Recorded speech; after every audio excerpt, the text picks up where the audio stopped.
दोस्तों, आज की क्लास हमारी टेंथ के लिए होगी। जिसमें हम लोग ऑब्जेक्टिव टाइप क्वेश्चन देखेंगे। ऑब्जेक्टिव टाइप क्वेश्चन, ये क्वेश्चन हमारे 20 क्वेश्चन है जो बोर्ड में 20 नंबर के क्वेश्चन पूछे जाते हैं। आप जो OMR शीट में फिल करते हैं 20 क्वेश्चन की बात होगी यहाँ पर। इसमें मैं बता दूँ आपको, पहले बायो के क्वेश्चन आपको मिलेंगे, फिर आपको केमिस्ट्री के मिलेंगे, फिर आपको फिजिक्स के मिलेंगे। ये आपके सीरीज़ रहेगी हमारी। तो ये हमारा फर्स्ट सीरीज़ है जिसमें हम लोग देख रहे हैं 20 क्वेश्चन। तो पहला क्वेश्चन क्या है हमारा? प्रश्न है, पौधों व वायुमंडल के बीच गैसों का आदान प्रदान होता है। किसके बीच बता रहा है हमारा? पौधों व वायुमंडल के बीच गैसों का आदान प्रदान किसके द्वारा होता है? रंध्रों द्वारा, श्वसन द्वारा, वाष्पोत्सर्जन द्वारा या जाइलम द्वारा। तो इसका राइट आंसर क्या हो जाएगा? रंध्रों द्वारा। क्या हो जाएगा? रंध्रों द्वारा। अच्छा, बात कर लेते हैं कि ये रंध्र क्या होते हैं। आपने जनरल सी बात है कि पत्ती देखी होगी, एक पत्ती देखी है आपने। चलिए, ये पत्ती है हमारी, एक स्टेम लीफ है ये हमारी। और इस तरीके के जो पत्ती के ऊपर जो छोटे छोटे जो छिद्र होते हैं हमारे, इन छिद्रों को क्या कहते हैं हम लोग? स्टोमेटा कहते हैं। क्या कहते हैं? स्टोमेटा कहते हैं। हिंदी में हम लोग रंध्र बोल देते हैं। क्या बोल देते हैं? रंध्र बोल देते हैं। अगर बात करें कि ये पत्ती जो है हमारे, जो स्टोमेटा है, ये स्टोमेटा के द्वारा वाष्पोत्सर्जन की प्रोसेस होती है। वाष्पोत्सर्जन क्या होता है? वाष्पोत्सर्जन होता है पौधों में। वाष्पोत्सर्जन रंध्रों के द्वारा कितने % होता है, ये भी पूछ लेते हैं आपसे। तो लगभग 90% वाष्पोत्सर्जन है वो रंध्रों द्वारा होता है। अच्छा, वाष्पोत्सर्जन की डेफिनेशन क्या होती है, परिभाषा क्या होती है? तो हम बता दें आपको, पौधों के वायवीय भागों से जल का किसके रूप में? वाष्प के रूप में बाहर निकलना ही क्या कहलाता है? वाष्पोत्सर्जन कहलाता है। तो क्या होता है बताया मैंने वाष्पोत्सर्जन की डेफिनेशन? पौधों द्वारा जल का वाष्प के रूप में बाहर निकलना ही क्या कहलाता है? वाष्पोत्सर्जन कहलाता है। और 90% ये क्रिया होती है रंध्रों द्वारा। चलिए अगला प्रश्न देखते हैं। अगला प्रश्न क्या है हमारा? अगला प्रश्न है हमारे पास, मनुष्य में दूध के दांतों की संख्या होती है। किसकी पूछी? दूध के दांतों की संख्या पूछी है आपसे। तो दूध के दांतों की संख्या कितनी हो जाएगी? 20 है या 24 है, 28 है, 32 है। तो कितनी होती है? तो आपको पता है कितनी होती है? 20 होती है। 20 होती है। अच्छा, इसमें एक क्वेश्चन और पूछते हैं आपसे, दूध के दांतों का दंत सूत्र पूछ लेते हैं। किसका? दंत सूत्र। क्या पूछते हैं? दंत सूत्र पूछते हैं दूध के दांतों का। किसका? दूध के दांतों का दंत सूत्र क्या हो जाता है? मैं एक बार आपको बताऊं तो 2102। एक याद करने की ट्रिक है, 2102। इसको कहते हैं इंसीजर, कैनाइन, प्रीमोलर और मोलर इंटू 2 = 20। तो क्या हो गया? देखो, ये इंसीजर है, ये कैनाइन है, ये प्रीमोलर है, ये मोलर है। दांत 4 प्रकार के होते हैं, इंसीजर, कैनाइन, प्रीमोलर, मोलर। तो ये चारों प्रकार के दांतों के बताया है नाम मैंने। ये देखो, 2 और 1 3 2 5, 2 और 1 3 2 5। तो 5 ऊपर 5 नीचे, 5 5 10, 10 का 2 में गुणा करो, 10 दूनी 20। तो टोटल दांत कितने गए दूध के? 20। अच्छा, आप बात कर लें, हम लोग प्रीमोलर नहीं होते हैं दूध के दांतों में। जो हम लोग बात करें बच्चों में जो है प्रीमोलर नहीं होते हैं। तो हम लोग का दांत का सूत्र क्या निकला है? हमें 2102 करके आप बता सकते हैं। 2102 इंटू 2 = 20। चलिए अगला। अच्छा, एक क्वेश्चन और आता है तो दूध के दांतों की संख्या बता दी मैंने आपको। एक पूछते हैं आपसे, वयस्क का दंत सूत्र। अच्छा, वयस्क का दंत सूत्र बताएं। वयस्क मनुष्य का दंत सूत्र कितना होता है देखना, मैं इसको भी एक फॉर्मूले के तौर पर बता रहा हूँ। जो फार्मूला है, इसका सूत्र है 21 23। क्या है? 21 23। इसको बोलते हैं इंसीजर संख्या होती है, इंसीजर दांतों की। इंसीजर, कैनाइन, प्रीमोलर और मोलर। तो इंटू 2 = 32। कितनी? 32। देखना, इंसीजर, कैनाइन, प्रीमोलर, मोलर। तो मैंने बताया दांत पर 4 प्रकार के, इंसीजर, कैनाइन, प्रीमोलर, मोलर। अच्छा, इंसीजर देखना, ऊपर 2 और 1 3 2 5 5 3 8, 8 ऊपर, 2 3 2 5 5 3 8, 8 नीचे, 8 8 16। 16 क्या होगा? एक जबड़े की दांत हो गए। 16 का है, 16 का 2 में गुणा करोगे, 16 दूनी 32। तो दांत की संख्या कितनी निकले? 32। तो ये फॉर्मूला हो गया वयस्क मनुष्य का दंत सूत्र 21 23 इंटू 2 = 32। ठीक है, याद रहेगा। ये हमारा क्या है? एक फॉर्मूला है हमारा दंत सूत्र का। अगर मैं यहाँ साफ साफ लिख दूँ आपको, इस तरीके से आप बना सकते हैं।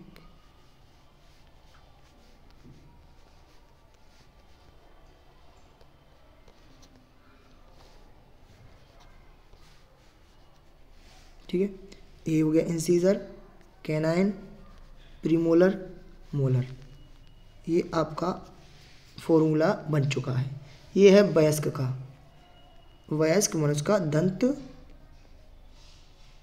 सूत्र, क्या हो गया, वयस्क मनुष्य का दंत सूत्र। चलिए अच्छा आगे देख लेते हैं। अच्छा एक चीज़ और बता दूं मैं आपको यहाँ पर कि आपसे जब दूध के दांतों की संख्या पूछे तब 20 बताएंगे, वयस्क का दांत, वयस्क में दांत पूछे, कुल मनुष्य के दांतों की संख्या, कुल मनुष्य के दांतों की संख्या पूछेंगे तो 32 बताएंगे। अगर आपसे यही जीवन की बात कर ले कि मानव के जीवन में कितने दांत निकलते हैं तो आप क्या करेंगे, 20 और 32 दोनों को जोड़ेंगे, कितने निकलेंगे, 52। तो जीवन की बात करेंगे, जीवन में, जीवन काल में मनुष्य के दांतों की संख्या पूछे तो आप बताएंगे 52 दांत। 52 दांत पूरे जीवन में निकलते हैं। 20 दूध के दांत और 30 वयस्क अवस्था में निकलते हैं, सॉरी 32 वयस्क अवस्था में निकलते हैं। तो 32 और 20 कितने हो गए, 52 हो गए। चलो ठीक है आगे देखते हैं। आगे प्रश्न क्या हमारा, मनुष्य में ग्रास नाल की लंबाई होती है। तो भाई मनुष्य में ग्रास नाल की लंबाई कितनी होती है, 5.8 सेंटीमीटर, 25 से 30 सेंटीमीटर, 1.5 मीटर या 15 फीट। तो कितनी होती है इसकी, 25 से 30 सेंटीमीटर। तो इसका राइट आंसर बी हो जाएगा। चलिए अगला प्रश्न क्या है, अगला प्रश्न है हमारा, मनुष्य के प्रत्येक जबड़े में चवड़क दांतों की संख्या पूछिए आपसे कि प्रत्येक जबड़े में चवड़क दांतों की संख्या कितनी होती है भाई। तो आप बताएंगे कितनी होती है, 2 अभी ऊपर बताया था मैंने, एक सूत्र बताया था तो याद करो। चवड़क को क्या बोलते हैं, चवड़क को क्या बोलते हैं,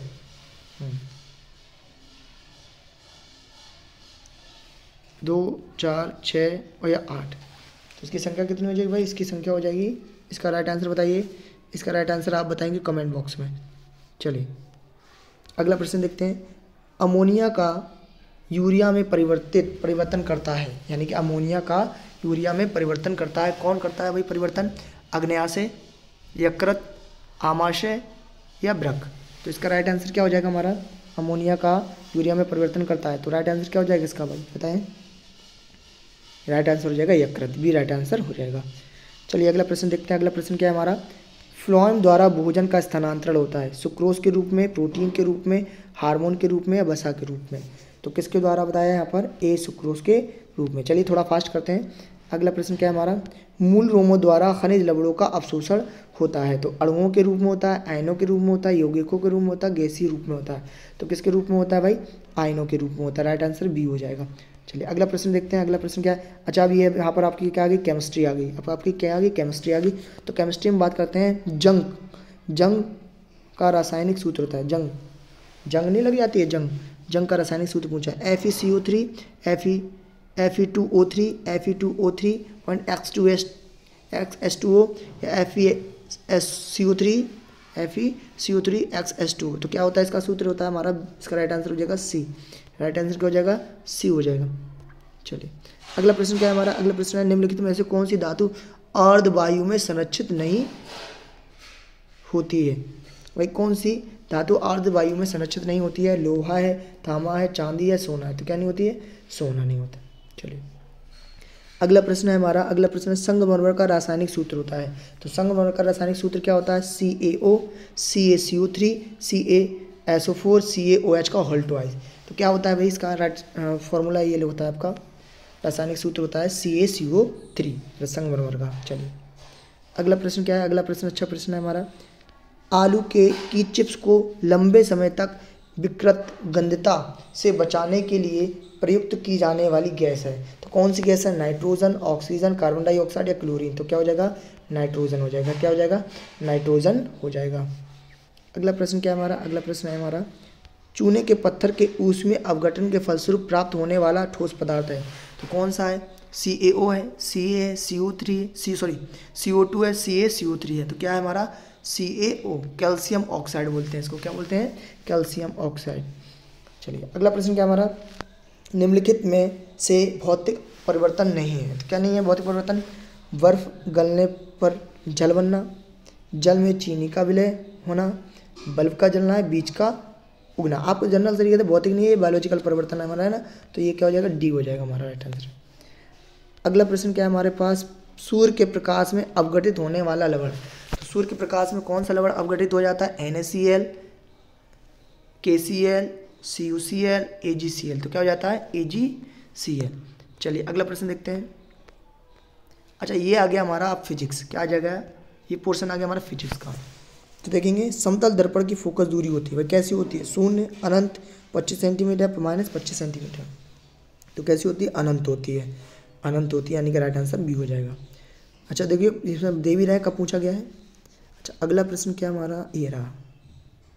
अगला प्रश्न हमारा संयुग्मी फोकस संभव है केवल किसमें है संभव, उत्तल दर्पण में है, अवतल दर्पण में है, समतल दर्पण में या साधारण कांच में। तो क्या रहा हो जाएगा इसका अवतल दर्पण में। अगला प्रश्न क्या है हमारा, अगला प्रश्न है हमारा फोकस दूरी f तथा वक्रता त्रिज्या r के बीच संबंध है। f बराबर वन अपॉन आर, f बराबर r अपॉन टू, यानी f बराबर 2r। तो इसका राइट आंसर क्या हो जाएगा हमारा f बराबर r/2, यानी कि हमारा सी आंसर राइट हो जाएगा। चलिए अगला प्रश्न क्या है हमारा, अगला प्रश्न है हमारे पास ये रहा। निर्वात में प्रकाश की चाल होती है तो कितनी होती है, 3 × 10⁷ मीटर प्रति सेकंड, 2 × 10⁸ मीटर प्रति सेकंड, 3 × 10⁸ मीटर प्रति सेकंड या 3 × 10 मीटर प्रति सेकंड। तो इसका राइट आंसर क्या हो जाएगा सी, 3 × 10⁸ मीटर प्रति सेकंड। अगला प्रश्न क्या है हमारा, अगला प्रश्न है हमारे पास ये रहा। अवतल दर्पण के फोकस और वक्रता केंद्र के बीच स्थित वस्तु का प्रतिबिंब बनता है उल्टा आभासी बड़ा, बी उल्टा वास्तविक बड़ा, सीधा आभासी बड़ा है, उल्टा वास्तविक छोटा। तो क्या हो जाएगा राइट आंसर क्या हो जाएगा बी हमारा उल्टा वास्तविक बड़ा बनता है। चलिए अगला प्रश्न क्या है हमारे पास, अगला प्रश्न है हमारा निम्नलिखित में से कौन लेंस बनाने के लिए प्रयुक्त किया जाता है। भाई कौन लेंस बनाने के लिए प्रयुक्त किया जाता है इन सब में से, जल, कांच या प्लास्टिक, इनमें से सभी।